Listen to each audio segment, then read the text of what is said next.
The call on the field is too much action at the 12th fret with insufficient saddle protruding from the bridge, resulting in a 15-yard penalty, and the guitar is ejected from the gig.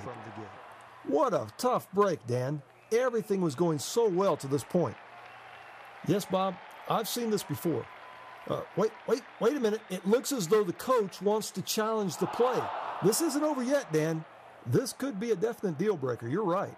At the very least, this guitar is going to be out for the rest of the gig and possibly for the season. Well, let's see what the referee has decided. Upon further review, the ruling on the field stands. This guitar definitely needs a neck reset.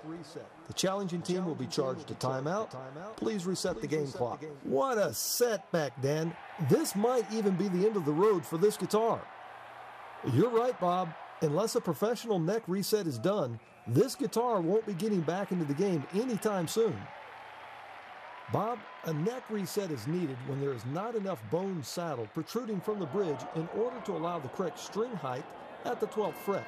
This is also known as action. The remedy is to remove the neck and adjust the neck angle. In the proper hands, the rehabilitation time is minimal, and the guitar can get right back in the game. However, in the wrong hands, one might try and cut corners by adjusting the truss rod or even planing down the bridge. But isn't that a violation of league rules, Dan? Right you are, Bob, and it could certainly change things, causing the guitar to have performance issues. To remove the neck, you first have to remove the fretboard, which means removing the frets. You can use a soldering iron to heat the fret. This helps loosen any glue that might be holding the fret in place. You can then use a set of cutters, ground like the one shown here, to remove the fret. You must be very careful removing the frets so that you don't chip out the fretboard. That could mean more time away from the game. That's a pretty cool trick, Dan. Could we see the replay? Sure. Look at that technique. Now that is something you don't see every day.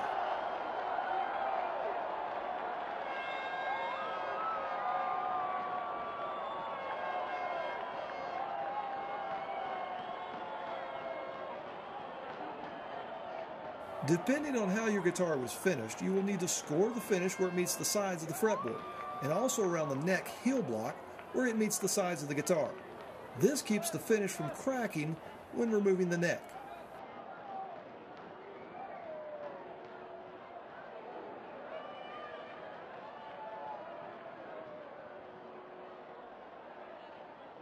Wait a minute. It looks like he's putting his hand inside the guitar. Why would he need to do that?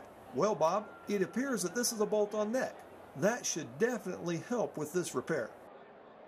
But how will he remove the fretboard extension? It has to be glued down. Well, Dan, it looks like he's going to use the LMI fretboard extension heating blanket and thermocouple, together with the LMI temperature controller to heat the fretboard extension. Definitely not this guy's first trip to the rodeo.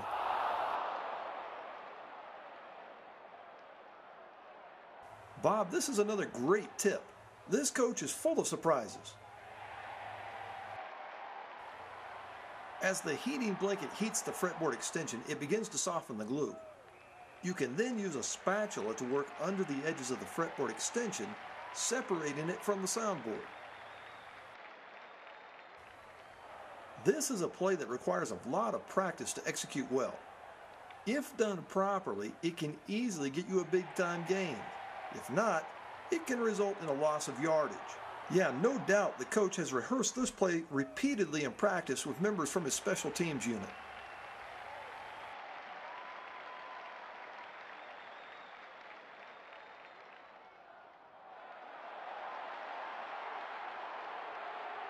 Well, there you go.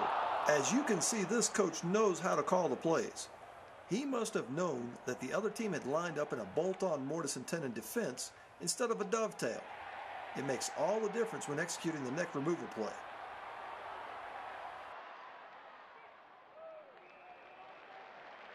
And this play can be followed up with the Sandpaper 220 play.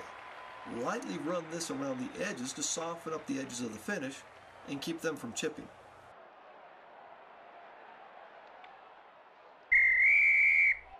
It looks as though the coach has called for a timeout. Yes, Bob? This next play really requires some calculations to be effective. Notice that when placing a straight edge along the fretboard, that it is below the bridge height. Ideally, you want the straight edge to be flush with the top of the bridge, and then after the frets go in, it will be a skosh above the bridge height. Every coach has his own measurement for the gap, but this coach prefers about a 1/16 of an inch gap between the bottom of the straight edge and the top of the bridge. How each coach achieves this gap is really the key to making this an effective play. Hey, look at that, Dan. The coach is going to send in his favorite chisel. He has been on the bench up to this point. Only a true professional could come into the game like this with little or no warm-up. No doubt, this play has been executed before and proven to be quite effective.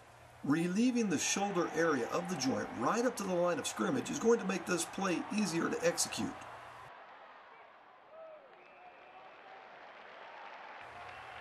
Yes, Bob, but you have to be very careful to not get an offsides penalty while doing this.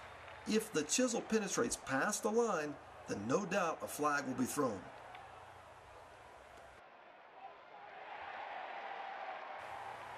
Notice how the chisel is getting right up into the corners of the joint. Let's go down to the field and see if we can get a word with the coach to understand what he has in mind here. Coach, can you please tell us why you decided to put the chisel in the game? Well, the chisel relieves the shoulder area. I can then send in the hand plane and remove material from the lower end of the joint. This will allow the neck to sit at a slightly different angle, giving us a skosh larger gap needed at the bridge. This should get us into the red zone. Thanks, Coach, and good luck with the execution.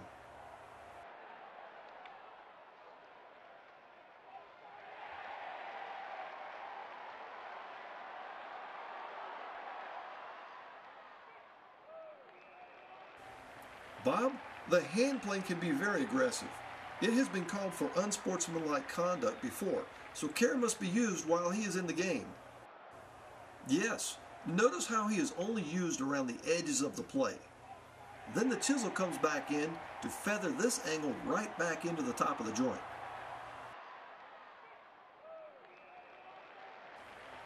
Okay folks, here we go. The players are lining up, the straight edge is in position, and yes, it looks as though the coach has achieved the gap needed at the bridge location. Notice how it just sails over the top of the bridge. Now that was impressive. This play can now be followed up by a series of flossing plays. That is when sandpaper runs around the edges of the joint to get the exact neck-to-body fit with no gaps. Once again though, care must be taken to not alter the neck angle or make it go off the center line. You are right, Bob, but once again, the coach is bringing a lot of experience to the table here and has run this play successfully many times before.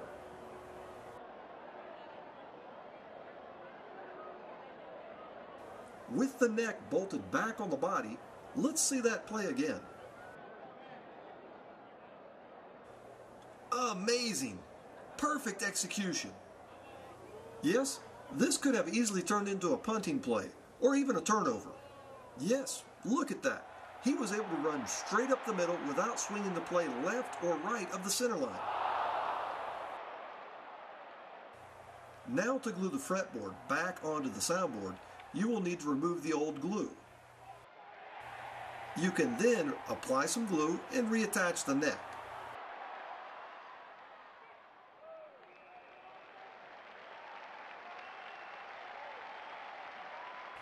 Some strategic clamping will make sure the fretboard stays put.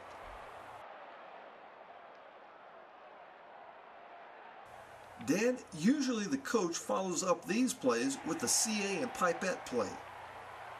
This is to help fill the small hairline crack in the finish and makes for a seamless finish between the neck and body.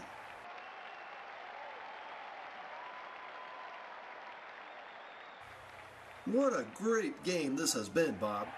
Yes, indeed. This coach was able to make his plays work. And now with some fret work, we could definitely see this team in the playoffs.